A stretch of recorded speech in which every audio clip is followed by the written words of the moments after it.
But to me, that's been the big positive surprise this year in terms of what you've gotten from him.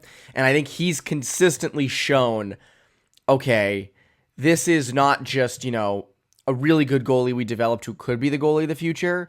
He is definitely the goalie of the future and potentially a top 5 starter in the NHL.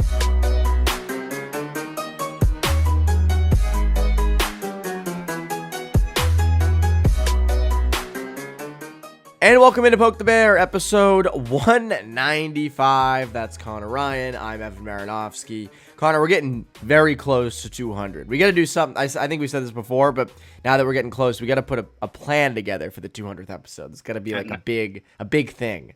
We should just upstage the Bruins and just rent out Kowloon one day. It's just like, sorry guys, you can't come here. We got these two idiots taking up an entire banquet hall eating Saugus wings. We'll think of something. So if the Bruins refuse to give us the Kowloon, we can go to Hockey Town and do it from there. And I think that would be a good consolation prize to the Kowloon.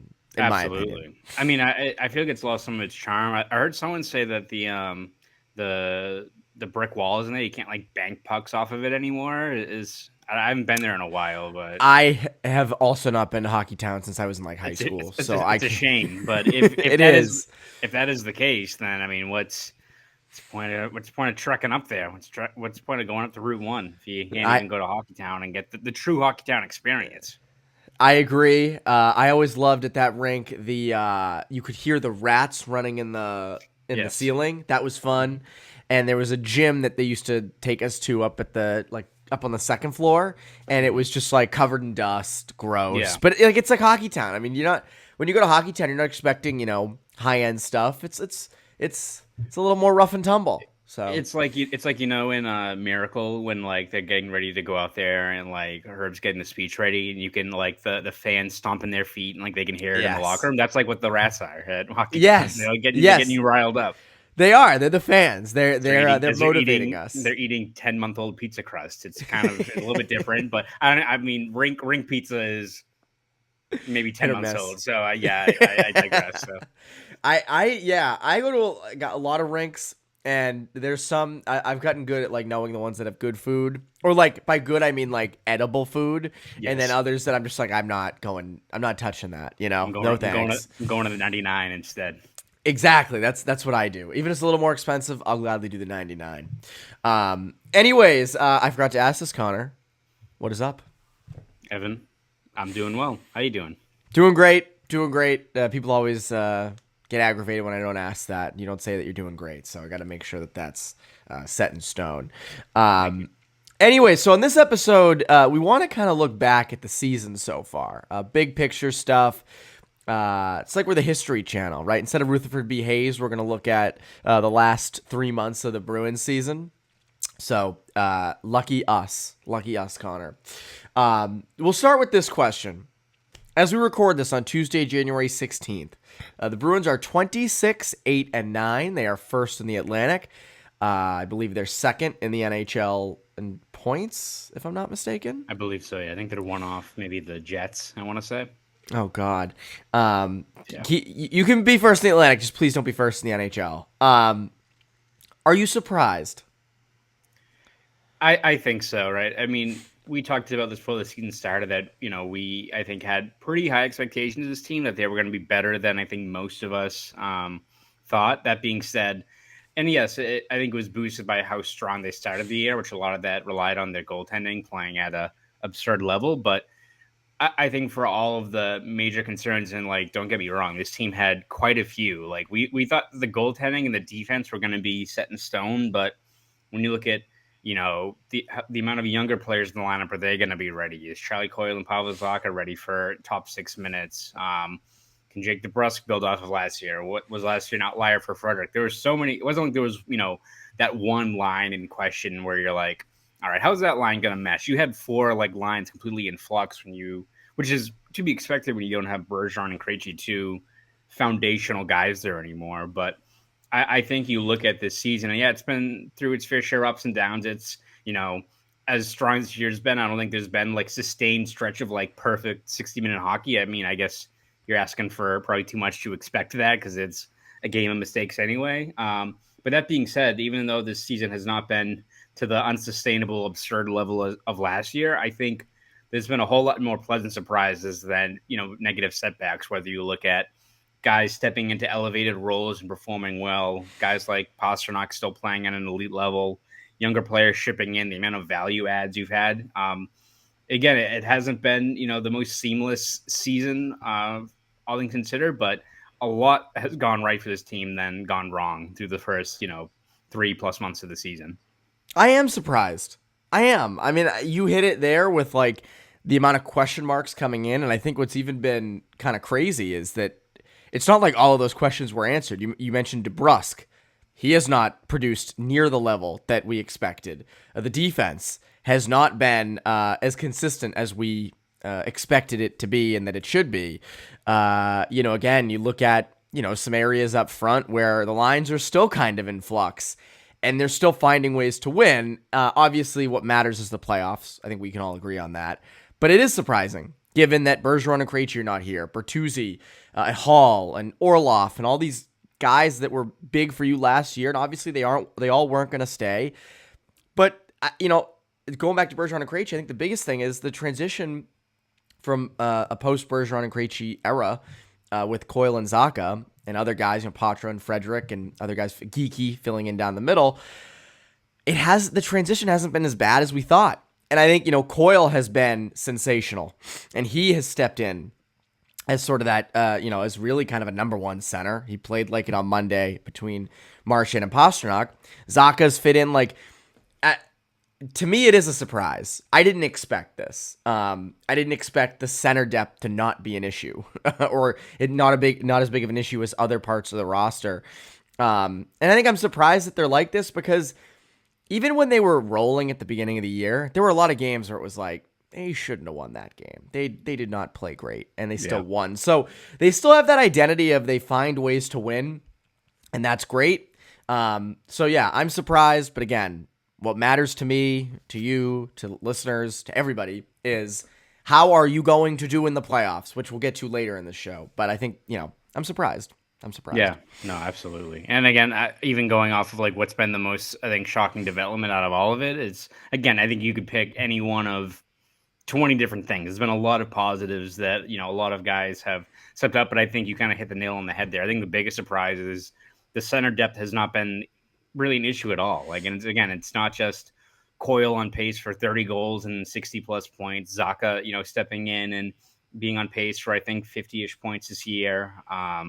And, beyond those two guys, you look at like Matt Poitras, he's obviously injured right now, but still showing a lot of promise in his first year. And even if let's say he plateaus or he finishes around, 30-ish points, pretty good for a guy that's 19 when, again, we've talked about this before, like you get past the growing pains of this year, all of a sudden next year, you've got a guy who's gone through a full season, knows what to expect at the NHL level, has a full offseason to train with that approach. Like you've got a guy who's already gone through those hurdles and is already contributing right now, which is encouraging. But you add in the fact Frederick's done well there. Morgan Geeky stepped up and been a really solid player in a top six role. And again, it helps when you've got elite talent on the wings like a Pasternak and a Marchand and those guys. But I think the biggest question marks up front for the forward core has usually been, key contributors on the wing, like a guy like DeBrusk, or it's been like maybe the fourth line of just how much it's shuffled and you're trying to find that identity there. But everyone talked about as soon as this offseason started is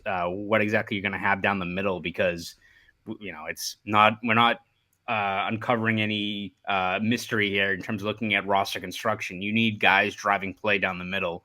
You can't, as much as like the Vegas Golden Knights existed for quite a few years without any like proven centers, and they had a lot of talent on the wings driving play. You need guys in the middle, and so far, whether it's Coyle, Zacha, any one of those guys, they've done a very, very good job at it. Yes, I agree. And this segues perfectly to what's been the biggest positive surprise this season?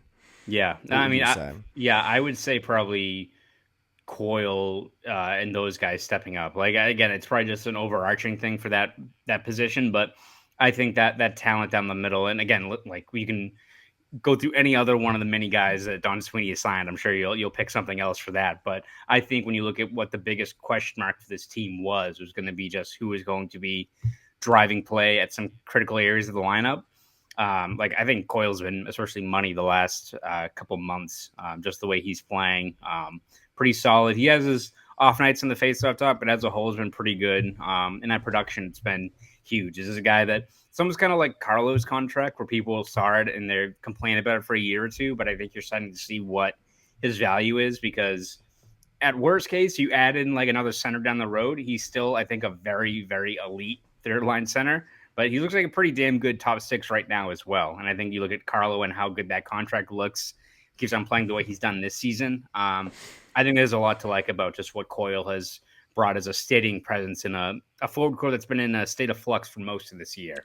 Coyle is the answer. I think you just look at the point production, 32 points in 43 games. Is that far off of what Bergeron would be at right now if he was here? No, I think it'd be pretty similar, if not more. So to me, Coyle's the number one, but I'll actually say the number two answer. You mentioned the Sweeney signings, and I want to pick one, but I'd go with Swayman. Now, you just dropped a bunch of marbles. I did. It was like this marbles falling all over the desk. Yes. I would go with Swayman. I think Jeremy Swayman has been a big positive surprise in the sense that we knew after those arbitration comments, we knew after the offseason he had staying in Boston after that playoff loss, he was going to be good, but it's like, okay, well, how good is he going to be? How good can he be? It's his third full season in the NHL. And I just think he's looked a lot better. I think he's definitely played a lot better. The numbers are outstanding. He's an all-star right now with Omar hurt. He hasn't missed a beat. And I'm curious to see how this kind of continues because I don't think you want to rush Omar back. And because if this is something that could linger, I don't think there's any reason to rush him back. I want to see what Swayman can do continually over an extended stretch of time. But to me, that's been the big positive surprise this year in terms of what you've gotten from him. And I think he's consistently shown, okay, this is not just, a really good goalie we developed who could be the goalie of the future. He is definitely the goalie of the future and potentially a top 5 starter in the NHL. Like, I think he's getting into that territory of being in the conversation with those guys of like, oh, here's this stud number one who can play 50, 55 games in a season. So I think that's been a pretty big surprise. But again, I would go with Coyle as probably the number one, but I'd go Swayman right after that. Before we continue on this, our friends at FanDuel, they got something to say. The NFL regular season is wrapping up, but there's still time to get in on the action with FanDuel, America's #1 sportsbook. Because right now, new customers can get $150 in bonus bets guaranteed when you place a $5 bet. That's $150 in bonus bets, win or lose. Now is the best time to join FanDuel. The app is so easy to use, and there are so many different ways to bet, including live same-game parlays, finding bets in the new Explore tab, and making a parlay in the Parlay Hub. Frankly, that's the best part about FanDuel, is that you can bet on anything. You want to wager on whether David Pastrnak is going to light the lamp that night? Be my guest. Maybe which team is going to hoist the Lombardi Trophy next month? Go for it. You can really do it all. So bet now on an app that's safe, secure, and super easy to use. Plus, when you win, you can get paid instantly. So go to FanDuel.com/Boston and make your first bet a layup. FanDuel, the official partner of the NFL.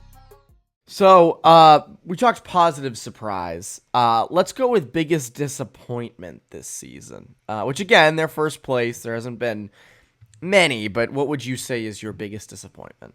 Yeah, I would say if we look collectively like at the forwards, and I think that there's been a lot of overachievers there, because even I'll just throw it back real quick and say like JVR, Heinen, all these guys they've signed have been money for what their value is. So again, it's been a lot. We could talk for a while about the biggest surprises. I think for biggest disappointment, it's going to be probably just the D-core as a whole, because again, where this team would be without Swayman and Ullmark playing at such a high level, be a lot of, I think, 5-4 games that I don't think you really want to be involved in when you look at just the DNA of this team, how it's built. I think the defense on the rush, you look at the net front and kind of the struggles there with guys that, again, you've got a really, really strong, especially top 4, whether it's Lindholm and Carlo, who were money all of last year, Grzelcyk and McAvoy. You can talk whatever you want to say about them in the postseason where Grzelcyk fits, but they've been as close to a cheat code at 5-on-5 play in the regular season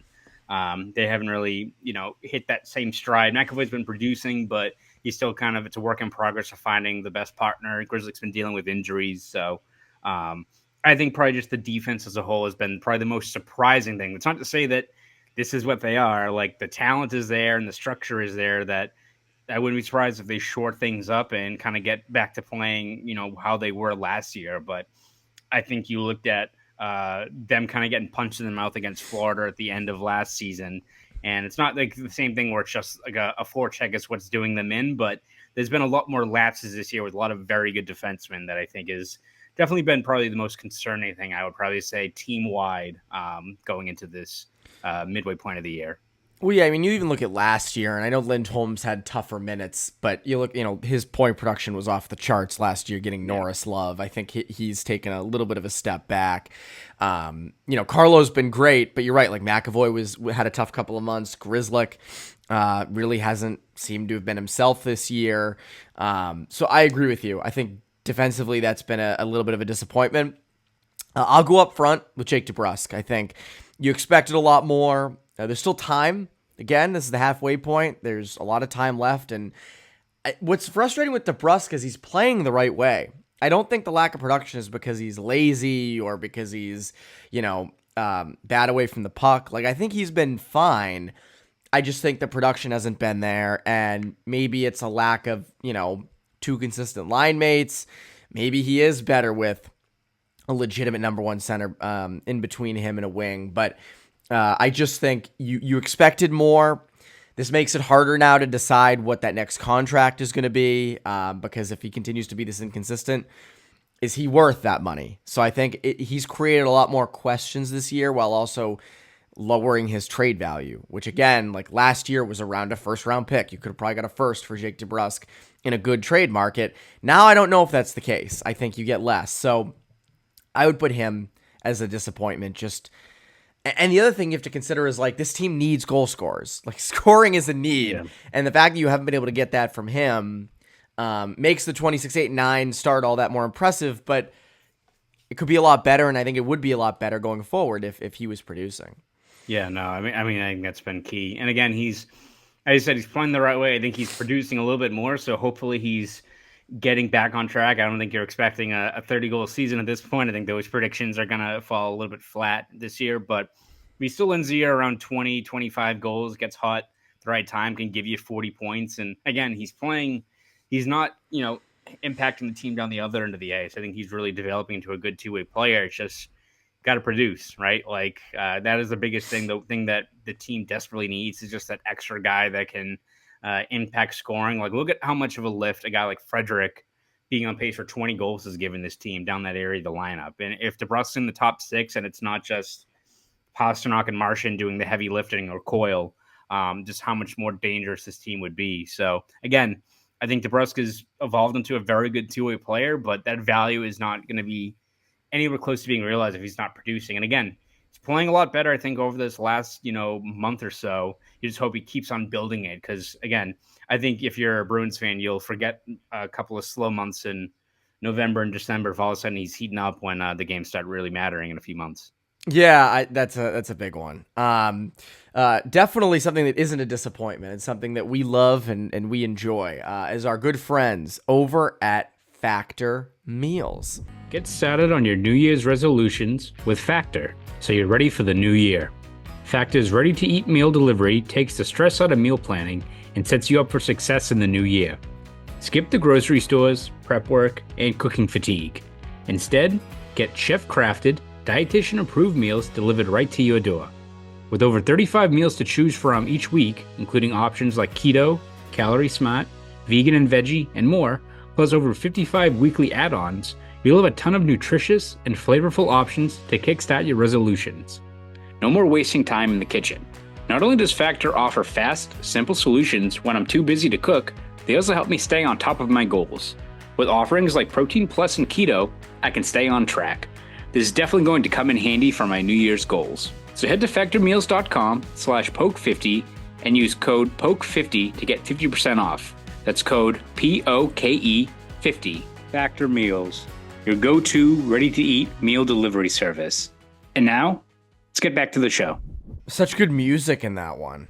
It's like it's Banger. upbeat and it's fun. I mean, I want to like set that music to like people dancing. It's like a funny like Twitter thing, but maybe it wouldn't be that funny. Um. I think Anyway, it'd be unsung funny. hero. I think it'd be funny, Evan.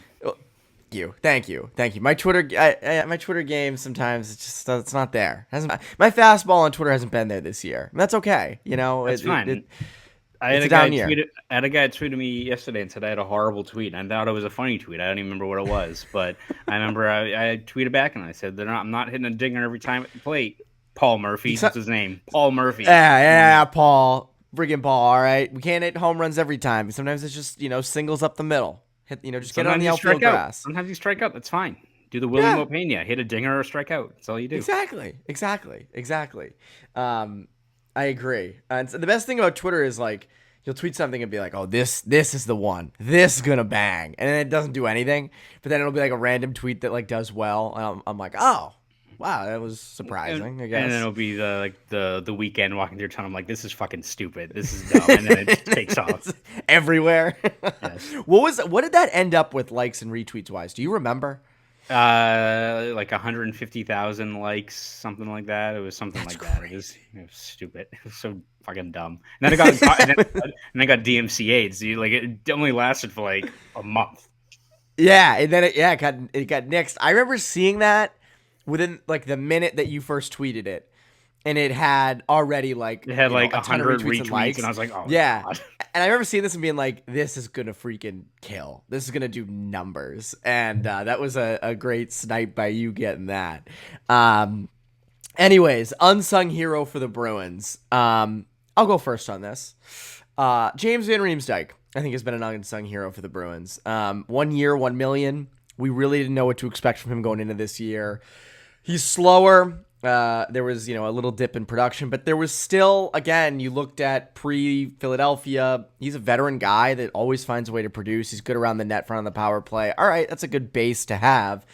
But just what he's given you in terms of offense, both sustained zone time and off the rush, how consistent he's been for the money that he's making, and just, that veteran presence, I think, has been great. And, I think he fits anywhere, whether that's the top six, whether that's that third line. Like, I just think he works, and especially on that power play around the net. I mean, he really is freaking good. So I would put him as an unsung hero, but this team is not short on unsung heroes. Yeah, I mean, you can go down the list, whether it's like a guy like, again, JVR for the money he's making, Heinen for the money he's making. Yep, Heinen's a good one. Parker, I mean, like, we gave a shout out, I think, on Bruins beat to Parker Weatherspoon. He had a really good game on Monday. He's been good as a seventh D stepping up.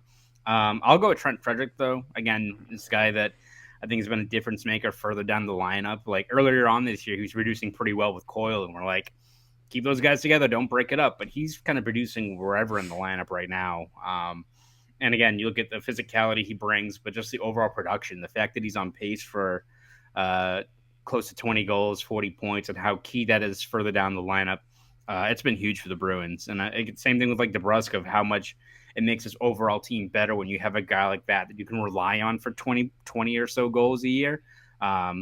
It's been massive. And I think Ty Anderson tweeted this out, that over the last 4 years, Bruins are 31-2-2 when Frederick scores a goal. But it sums it up. Not when bad. You have a guy like him contributing usually is a good sign that you got another key part of your lineup kind of rolling, because most of the time you know what you're expecting when you've got a top six with guys like Pastrnak and Marchand leading the way. When you have guys down the other area of the lineup that are still landing punches in the offensive zone like that, both figuratively and on the score sheet, I think it's just a complete game changer for this team. So I'll give the stick tap to Frederick for this one. Frederick deserves it as well as JVR. I think Frederick, just in terms of combining the two things we love about his game, the physicality and the edge, and then also the offensive side. And I think I mentioned this the other day, like, he's played with everybody. It's not like he has like two really good line mates he's been playing with the entire year. It's been, he's shuffled in the middle. He's gone on the left side of different players, and he's produced. So I think, again, what he's brought you and what he's on pace for has been really strong, and he's strengthening his case for a bigger contract in a couple of years. So I'd go with him. Heinen's a great one in terms of the value, in terms of just the stable play he gives you. Like, I love the idea when this team's fully healthy of him potentially on the fourth line, just because it's a stable guy that Montgomery trusts, that you know what you're going to get. So I wouldn't hate that either. Geeky's another one. I know Geeky was hurt for quite a bit of time, but when he's been in the lineup, I think he's produced in the top 6, in the bottom 6. So Geeky would be another in terms of unsung heroes for the Bruins. So now we get to the final question, and it's a big one. I think we avoided this a couple weeks ago. We had a similar conversation, and we avoided this question. So with the way that the Bruins have played, are you changing any of your early season predictions regarding what their performance will be like come the postseason? I don't think so. You look at it, I believe I had them down for finishing second in the Atlantic. I'm still, I think, holding on to that. I feel like I would not be surprised if Florida passes them, because I think Florida is playing out just a really good game. The team looks like what they were last year in the postseason. Like, that team is scary. Kachuk even wasn't really scoring that much, and now he's starting to heat up, which that team is going to be a pain in the ass. So maybe it's best to avoid them for a round or two if you're the Bruins. But I think when this team is playing to its identity, and like I think you saw like that game on Monday, it's like if they're playing like that, I mean, no shit, they have a shutout win. But when your goaltending's locked in as it is, your defense is playing smart, simplified hockey in their own zone, and you're getting contributions across the lineup. You're getting a power play goal from Pasternak. You're not giving up any chances on the PK. A guy like Frederick scores a goal. Like, if the production you're getting up front is then complemented by your defense supporting your two really strong goalies, you got guys like Frederick or DeBrusk playing at a high level, you're going to be a tough out. Like, are they the favorite? No, but I think when you look at the fact that, one, this, I think, field is wide open this year. There's not like a team like the Avalanche a few years ago or what have you, where it's like they're the top dog in the league.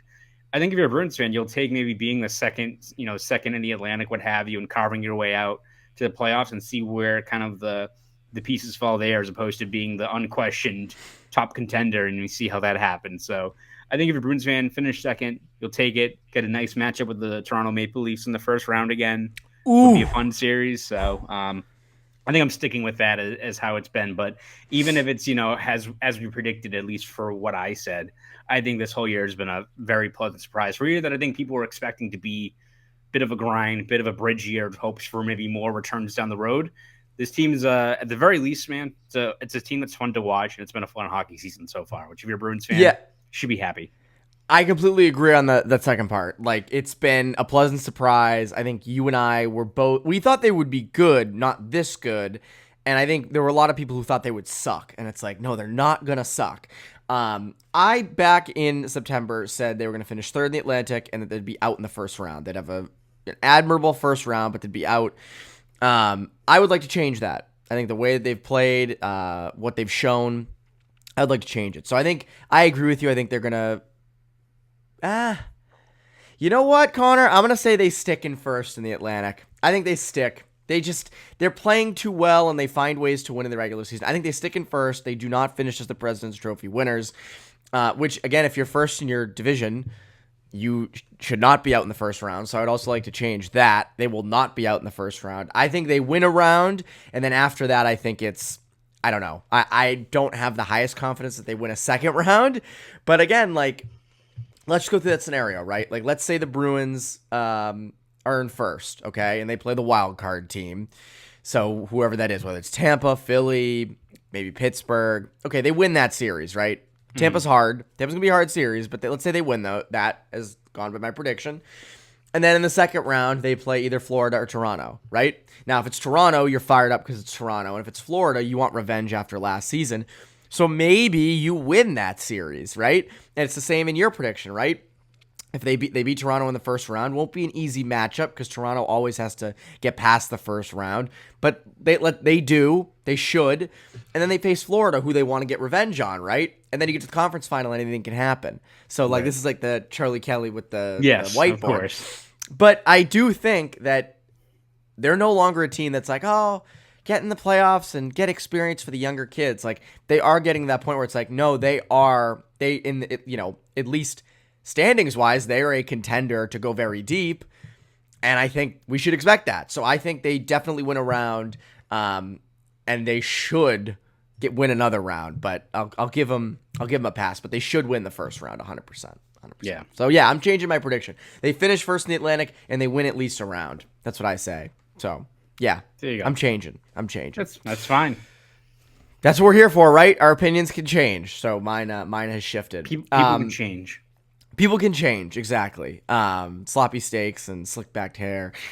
See, the thing is, though, like, going into the year, and I feel this every year, the last couple at least, you don't want to go in being like, they're going to finish in first, and they're going to go deep, and they're going to win the Stanley Cup. Like, you don't want to do that every year.